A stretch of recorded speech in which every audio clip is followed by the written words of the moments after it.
Oh my God, Brian, no! No, stop it! What are you doing? I can't help myself, Lois. I know you're married to Peter, but I love you and I can't stand it anymore. Brian Griffin, the talking dog from Family Guy, is often seen as the show's good guy. But deep down, he can be a bit naughty. He's had lots of girlfriends and sometimes doesn't think about how his actions affect others. Today, we will be looking at worst ever things done by this family dog. At number 15 is shooting a waiter. While on a rescue mission, Stewie gives Brian a gun and silencer to defend himself against a gang of kidnappers. I'll take the left. You're gonna need this. What? I've never killed anybody before. Relax, they're Arabs. People will still be rooting for you. While reluctant at first, Brian starts having a little too much fun with his firearm, comparing it to a video game. Oh, this is like a video game. He manages to gun down a few grunts, and then shoots a waiter on another boat for literally no reason other than to show off. Kinda good at this. Later, dink. It's especially terrible with that cocky smile on his face as he pulls the trigger. And it was especially dumb since it was his last bullet.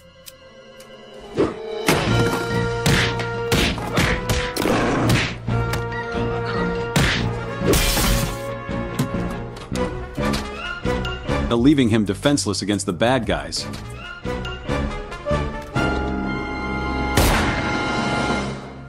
Bad shooting text. Coming in at number 14 is hitting on Meg's friend. We've established how scummy Brian can be towards women. Listen, you know, we can do something else if you want. Why? I'm having a good time. Well, I mean, I just don't know how much fun it is for a blind person to go to the movies. But most of the time, he confines his behavior towards adult women. Brian, you never told me you had a beard. I love beards. Oh, yeah, no, hey, I'm bearding it up over here. In one episode, Brian finds himself obsessed with Meg's friend Patty after seeing her changing. Ooh, yeah.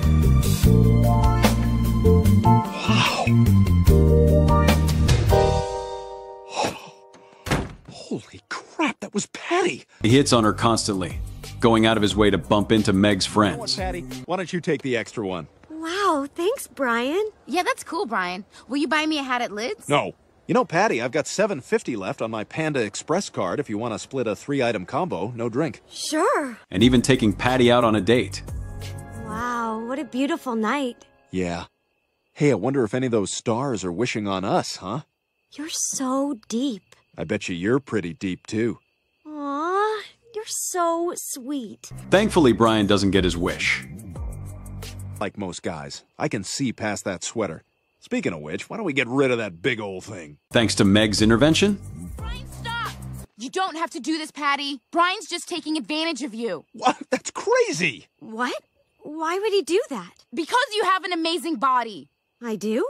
But you're always saying dumpy girls like us only have each other. Granted, Patty is 18 and technically an adult, but she's in high school. She may be older than Brian since he's a dog.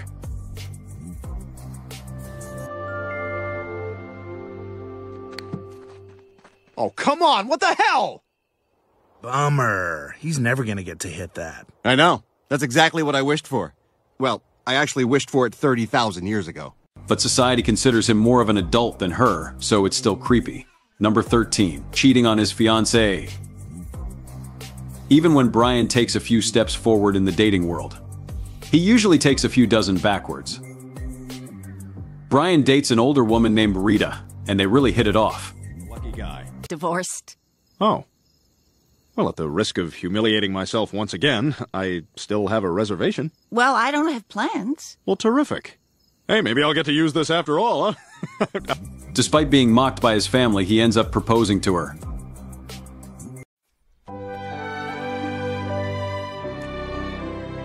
Should we go upstairs? Sounds good to me. However, after Rita injures her hip, Brian is put off by how much care Rita requires. Right here. Oh, good. I need to take my pills. It's been 3 hours. You know, they warned me these blue ones were going to make me constipated. Right they were. Okay. I am plugged up. No, I got it. He ends up hooking up with a girl he picks up in a bar. Weird. You want to have sex in the bathroom? Oh, gosh, what a treat. Yes, I would like that. While he does own up to it, Rita sees through his rationalizations and breaks up with him. You cheated on me. That's what happened today. You can rationalize it any way you want, but to me, all that shows is that you're an immature guy who doesn't realize what a catch I am. I'm sorry, Brian, but you screwed up. Now, please go. Brian may play at being mature, but at the end of the day, he's both literally and figuratively a dog. Number 12. His affair with Tori. The only thing sadder than Brian's writing career is his love life. When he manages to sleep with a pretty dame named Tori. She turns out to be married to a Navy SEAL named Vic. Oh, crap. My husband's home early. Wait a minute, you're married? And he's here? Now? Yeah, that's him. You've got to get out of here. He's really jealous. I think he's bitter because he never got the credit he deserved for killing Osama bin Laden. Brian pretends to be their new pet dog so that he and Tori can continue their affair. Well, hey there, buddy. Wow, his nose is super wet. He must be healthy. Yup, and somebody's been rooting in a sardine can. Well, I'm gonna grab a shower. And it seems like the perfect scam. It's close. Yeah, but think about it. As long as he thinks you're our new pet, we can keep fooling around behind his back. Huh, you're right. Well, this could be an even better scam than that claw machine at the arcade. Until Vic catches wind that Tori's cheating and chains Brian outside as a guard dog on the lookout. Besides, I need you, boy. Now more than ever. I think my wife is cheating on me. That's not a real thing. I'm talking about sex. All right, I'll be there in 5. Man, when I find that son of a bitch, I'm gonna rip his head off. Thankfully, he never finds out that Brian is the scumbag. And once again, Stewie comes in to save his canine companion. How'd you find me? Well, you remember when the vet knocked you out to take out that rotten tooth? He also put a tracking chip in your neck. What? That's a total violation of my rights. I like how you're chained up in a yard and still trying to pretend you're a guy. Even though he really doesn't deserve it for going along with this sexcapade. At number 11 is stealing Quagmire's ex. Speaking of Brian and Quagmire's feud, it arguably reaches its most petty peak after he attends Quagmire's class on picking up women. Hey, sorry I'm late. Brian, what are you doing here? I'm in your class. What? No way, I don't want you in here. Too bad. Here's my class receipt. Now teach me how to find love. All right, fine. After Quagmire's method proves ineffective on landing a woman Brian's interested in. I'm gonna go. Why, you getting more moles put on? You know, I came here because I thought I'd made a mistake by not giving you a chance, but it's obvious you're just another typical jerk. Denise, wait! Brian decides to use it on one of Quagmire's own exes, and arguably his true love, real-life model Cheryl Teagues. Hey, Cheryl, get your fat ass over here before I dump you. He's so bossy. I love it. Well, it was great seeing you, Glenn. Brian being willing to use and mistreat a woman simply out of revenge is not a good look.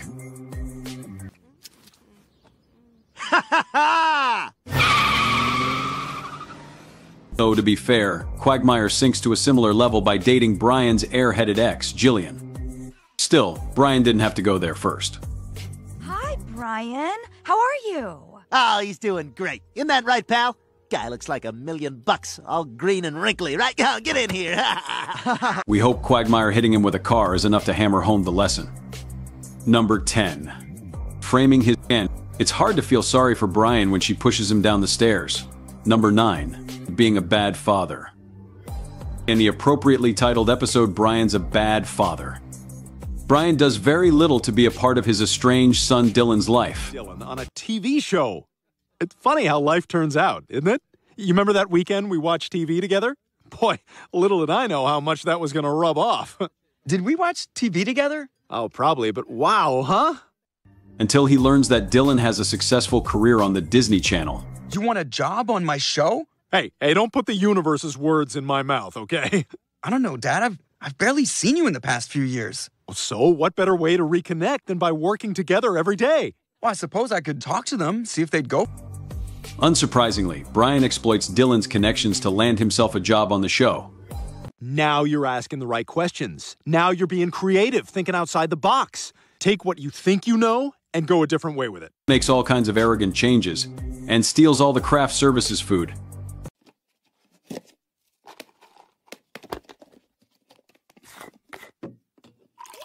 Clearly, the episode's title was being too generous, as Brian is barely a father at all. Stewie, I just feel so awful about what happened with Dylan. mean, every terrible thing he said about me is true. Well, you're a terrible guy, Bri. Distancing himself from his own child until it seems like he can use him to further his writing career. Which, let's be real, is going nowhere fast. Kicking off at number 8 is his literal blind date. And yet another ongoing chapter of Brian's failed love life. He hits it off with a blind woman named Kate. People go to the movies all the time. We just listen. I might be blind, but my brain has been trained to listen to any movie and know exactly what's happening on screen. Unfortunately and hilariously, she hates dogs. So Brian bends over backwards to hide what he really is. Ugh, our stupid neighbor's dog barks 24/7. God, I hate dogs. You do? Yeah, they're just slobbery, annoying, needy little bastards. I'm just not really a dog person, I guess. While also impressing her with fake feats during their dates. Ah, the winds of Paris. Isn't that what they say? Oh, that breeze is gorgeous. And I think I smell croissants? Do you? You have an amazing sense of smell. Oh, there it is. There's what? Oh, nothing. Just the Goodyear blimp. The ruse almost works. Until he meets her parents, who have perfect vision and is found out as both a dog and a liar. Just hold still. Pretend you're at the vet. Vet? I hate the vet! There's a dog in here. Yes, okay? There's a dog in here! I'm a dog! This could have been a good learning experience about honesty. If Brian didn't decide in the end to trick her with a fake voice. Once again exploiting her blindness and learning absolutely nothing. Number 7. Hesitating to save his wife. In a 2-part episode, Brian gets married to Jess, a woman with cancer. Brian, did you hear that? Mm-hmm. Stewie, I've got to get out of this. However, after her cancer is cured, Brian is less than enthused. Being dead? Did you warn this guy when he married you he also married your friends? Jess gains weight due to overeating now that she can stomach more food. Not into her either. Uh-huh. Will you get me more salsa? Uh-huh. Brian, will you get me more salsa? Huh? Oh, yeah, sorry, got it. While she's stuffing her face at a restaurant, she starts choking. Well, I'm sorry it's so disgusting, but that's all they have. Oh, what, you gonna die if you have to eat mild salsa? Come on. Brian doesn't understand what's happening at first. But when he does finally realize, he delays calling for help so long that Jess dies. Come on, come on! Damn it, I've got one song by Haim on my phone, and every time I try to type Heimlich, it...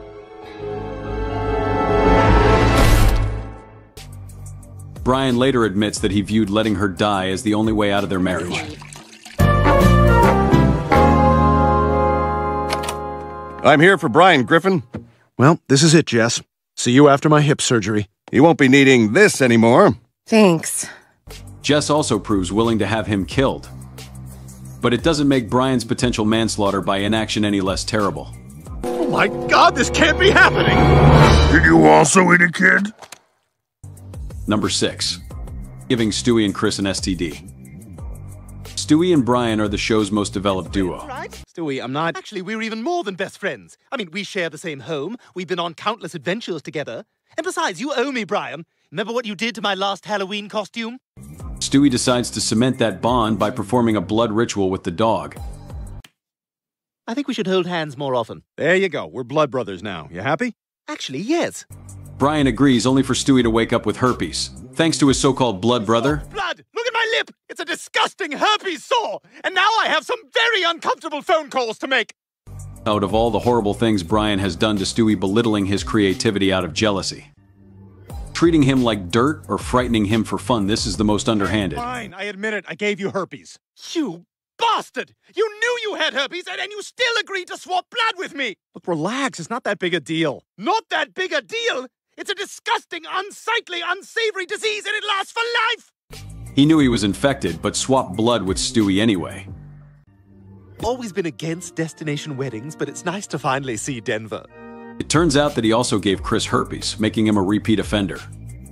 Number 5. going after Lois. Even before this episode, we've seen that Brian harbors romantic feelings for Lois.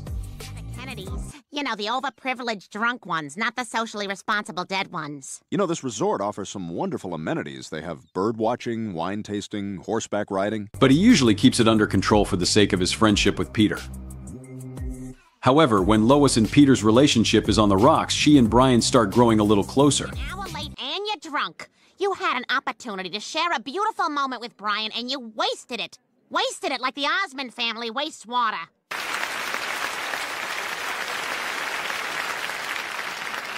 Oh, that was beautiful, Brian.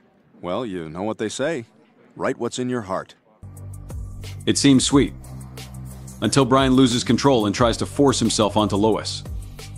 You know, Lois, I'm sure you've already figured this out, but that essay I wrote it about you. Oh, I had a hunch. Thank you, Brian. I'm glad you shared that with me. Well, thankfully, Lois is able to push him off before the situation can escalate. I can't help myself, Lois. I know you're married to Peter, but I love you and I can't stand it anymore. Brian, no! No! Get down! Get down! This is a good sweater! And he deeply regrets his actions. But that hardly changes the fact that he made a move on his best friend's wife. Number 4. Encouraging cannibalism. When the Griffins decide to climb Mount Everest, things are bound to go wrong.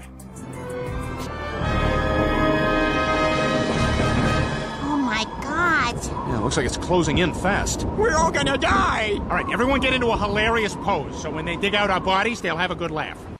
But they really go sideways. Not only do the smug Fishman family get there ahead of them, but the Griffins also get trapped in a snowstorm and run out of food, thanks Peter. Scarf Brian called a gay waste makes a rather important appearance. I'm so hungry! Me too! I don't know if I can keep going! Peter, I still don't understand. How the hell can we already be out of food? They come across the dead body of the Fishman's son, Ben.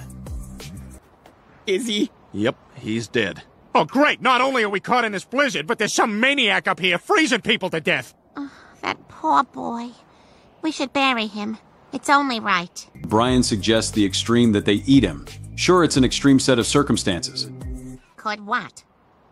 Eat him. Brian! Look, if we don't eat something soon, we're all gonna pass out from exhaustion and freeze to death just like him.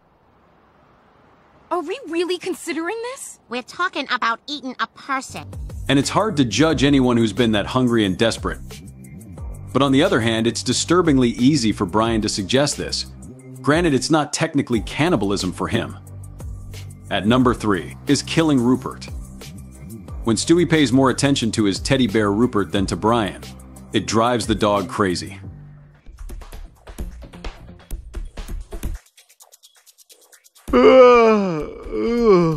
Sorry, Rupert, I think I'm down for the count. You okay if I go to bed? Oh, I like that we're comfortable doing things separately, too. Good night. So much so that he chews Rupert to shreds in a drunken fit, causing a major rift between the iconic twosome. Rupert?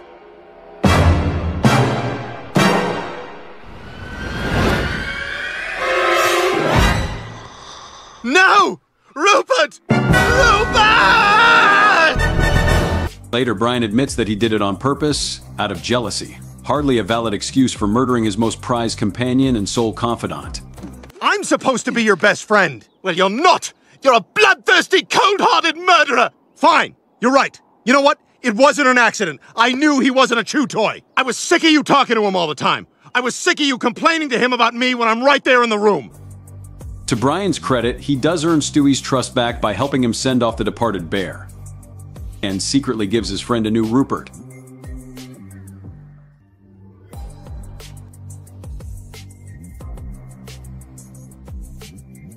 But it barely makes up for the dog's petty behavior over a stuffed toy. Number 2. It's just regarding Stewie's safety. When Brian finds out that Stewie attends a rundown, unsafe daycare. Yeah, and is it normal that Miss Emily tied us all to the sink while she went out to return a birthday present? No, that's not normal at all. You know, Stewie, maybe I should come by tomorrow and check things out. That teacher sounds really irresponsible. She is. Adults are stupid. He goes to give the negligent teacher a piece of his mind. until he sees how attractive she is. Brian? Brian Steele? I was just dropping Stewie off. Oh, yeah! I should probably go back in there, see how everyone's doing, I guess. Ah, they're fine. In fact, I see Stewie reading a book. Scratch and sniff. Lindsay Lohan goes jogging. He then spends the rest of the episode ignoring Stewie's suffering and focusing on scoring a date with the teacher. Wow, you really fill these things up. Hey, do you think maybe you'd want to hang out sometime? What, you mean like a movie or something? Yeah, or maybe lunch? And in fact, he even goes so far as to keep Stewie from ratting her out after she dislocates his shoulder. Raised my voice and pulled me really hard into the other room, and my arm came out of its socket. Are you sure? Are you sure you didn't just sleep on it, funny? Does this look like I slept on it, funny? I'm gonna tell Mom. Mom! You are not going anywhere. I finally have a date with Miss Emily tomorrow, and I'm not gonna let you or anybody else get in my way until I have seen every inch of her naked. Do you even hear yourself? And what am I supposed to do about my arm? Brian calls the police on her only after he finds out she has a boyfriend. Who was that? That's my boyfriend, Devin. Are you ready for lunch?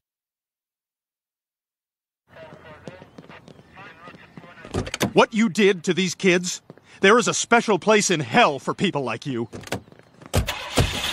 So basically, he only does the right thing when he knows he can't get what he wants. Why are he and Stewie friends again? Number 1. Tricking Quagmire. Even though Quagmire hates Brian's guts, he takes it upon himself to pay for the dog's teeth replacement surgery. Oh, come on, Brian, don't do that. Don't cry, be a man. I'm not crying. Look, listen, just take this. What is this? That's my dentist. He'll bill me, I've got an account. With a new dazzling smile, Brian lands a successful job as a real estate agent. Good parks, 6 fire hydrants, but they are unavailable. They are previously claimed. They belong to some badass. Okay, but do you think this house will hold its value? I don't see why not. It's got a nice porch. And the yard's got plenty of room for little ones. Although that's really up to the two of you. And decides to thank Quagmire by tricking him into buying horrible, run-down property, then avoiding him so that he can't get out of his contract. Are you bothered by sorority noise, though? I don't know, Brian. I don't know if I'm a real estate investor. Well, you might surprise yourself. I mean, I didn't think I'd ever be friends with Ice-T. What the hell? This is a dump! Well, maybe it's still got a nice ocean view. The harbor is poisoned. Damn it, Brian screwed me! That's why I've never made any major investments with my dog. It really says something when you're more underhanded and malicious than a perverted sex maniac. Especially one that willingly helped you out when no one else bothered. It makes Quagmire's hatred more sympathetic and Brian's comeuppance at the end well-deserved. And compassionate. And that is 72 hours. Enjoy your crap hole, dumbass! You son of a bitch! Thanks for watching. Don't forget to like and subscribe to our channel for more Family Guy content.